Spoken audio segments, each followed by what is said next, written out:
Hello and welcome to another episode of the JRE Review. For those of you that are new to this podcast really is a review of the Joe Rogan Experience for the week. In a sense, I am what the news is to events. There's no affiliation with Joe's podcast, but I listen to it, and as the news does with events, it just reports on it. So I report on the parts of the week that I enjoyed the most. And often I have guests on, and guests will be fans, or they would have particularly liked a certain podcast of the week, so they come and talk about it with me. And if you've been listening to Joe Rogan for a while, these 3-hour conversations will often bring up other questions, interesting points, things that you found fascinating, or I did, and things I want to expand upon or found kind of like motivating or enlightening. This podcast is a doozy. It's one of the best ones of the year, really. It's definitely one of the most fun ones. It's the Sober October recap. Okay, so fans of Rogan, which I assume you are, will know that each year, at least since last year, Joe Rogan has done a Sober October kind of competition with Bert, Ari Shafir, Tom Segura, and of course Joe Rogan, where they challenge themselves to a different kind of set of events and terms. Now, the fundamental portion of it is that they don't drink or do drugs for the month of October. Last year, they put in a challenge to do 15 hot yoga sessions, which is brutal if you've ever done hot yoga, but they all completed it, and that was pretty awesome.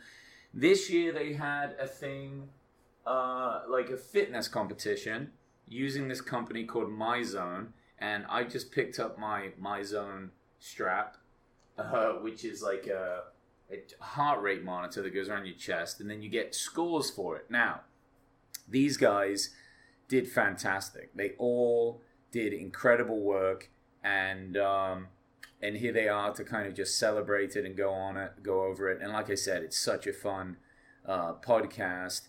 To give you an idea of how hard they worked out when they were talking, and this is a very long podcast, but it's so worth listening to. It's really very fun.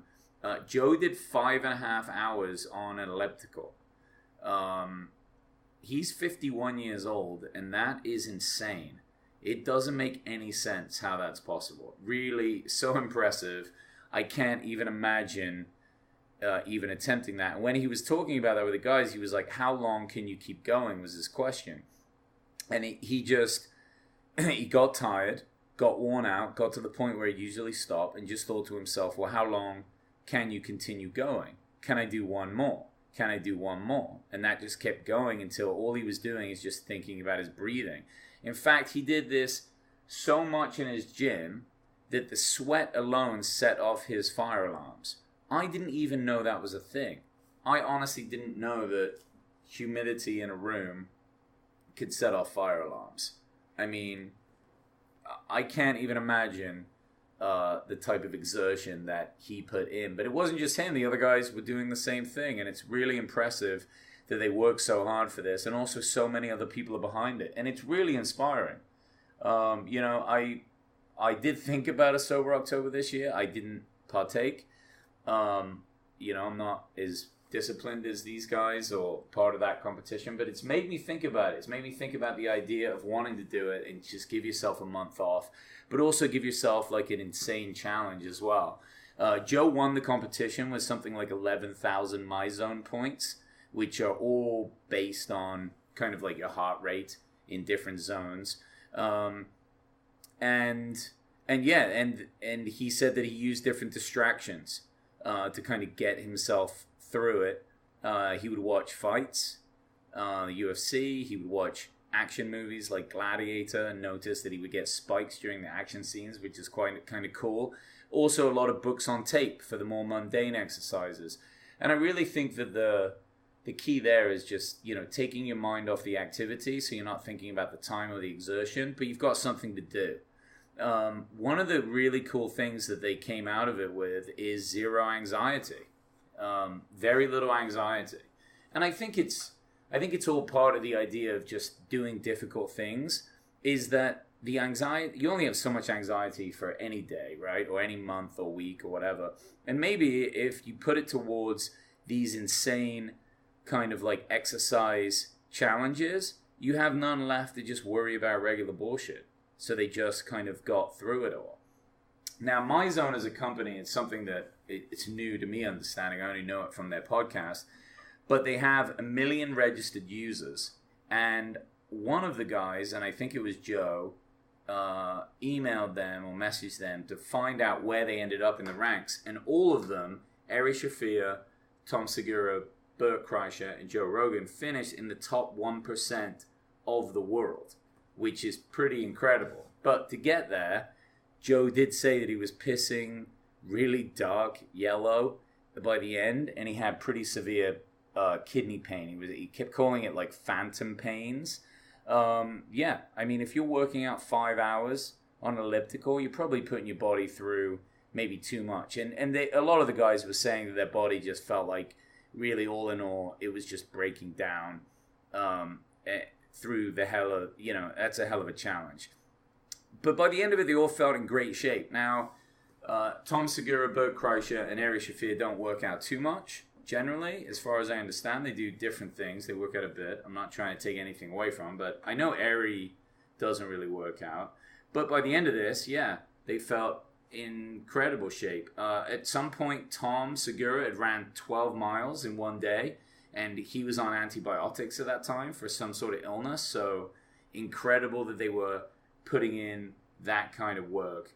Later on in the podcast, they start talking about great comedians, people that have opened for them and opened for Joe, like Ian Edwards.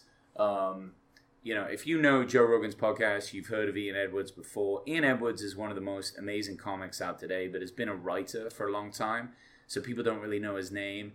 So it's really cool that these guys give him an opportunity to kind of step out and come, perform and open and get his name out there and do those sorts of things. And then later, talking about their comedy, they suggested doing some sort of a stadium tour, because all four of them could sell out a really massive area. And I love the idea of a stadium tour. I think it would be epic. It would be so good for them to get to go and watch half an hour of each of them if you don't live anywhere near the Comedy Store. If you're like in New York or somewhere else, I mean, it would be a real treat and such an amazing event. These four guys are really some of the funniest stand-up comedians in the world at the moment, and they need to do it. They need to get out there. All of them have podcasts now, so they were talking about podcasts and where they came from. They were trying to figure out who the first podcaster ever was. They came up with the name, I think, Adam Curry. I've never heard of this guy. They were also saying that Ricky Gervais had a really old podcast, and then Adam Carolla also has, but I guess Adam Curry is like the first person to really have a podcast in its state, which was, I think, back in as early as like 2005. I don't know. It seems like a long time ago. I certainly didn't know what podcasts were back then. They get into by this time in the podcast, they've all drank a lot and they're being quite silly. So a lot of the conversations are just hilarious, but also nonsense. And at one point, they talk about who can be trusted with secrets. They decided that Tom Segura is the most trustworthy. Then it's probably, I think it was Ari, then Joe, but Bert is last. Bert can't be trusted with secrets, and they kept calling Bert 53 years old, even though he's a lot younger. And I think somebody's changed his age on Wikipedia to be 53, which I find absolutely hilarious. They're always messing with Bert. Bert's an easy target, and they love to fuck with him. But he's a big shit talker, so it's worth it. It's good for him. Ari awarded Joe with the belt, and then they started kind of busting his balls a little bit for being on steroids or testosterone or whatever Joe takes.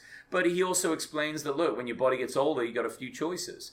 You either eat super well and work out a lot and get a little bit of your testosterone back, or you supplement it with medical science using a doctor. And I'm all for it.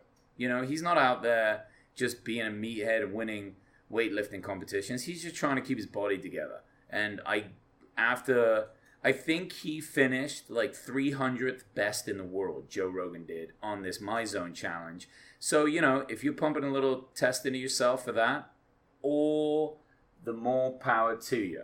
I think fair enough. But,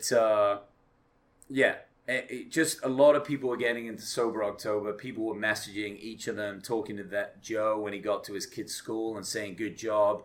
People were like, motivating Tom Segura and just other people, and it's cool that this is one of those things that really gets people excited and gets people thinking about health and getting into the process, and a lot of people like to drink and have a good time through the year, and it never hurts to take a month off, but overall this is really one of the most fun podcasts of the year. It's a long one, so strap yourself in, but I'm telling you, it's so funny. They are constantly busting each other's balls. Bert's like squeaky little laugh and comments are worth it alone, and you guys should definitely check it out. So that's it. It's a great podcast. Thank you all for listening. I love you guys. Peace.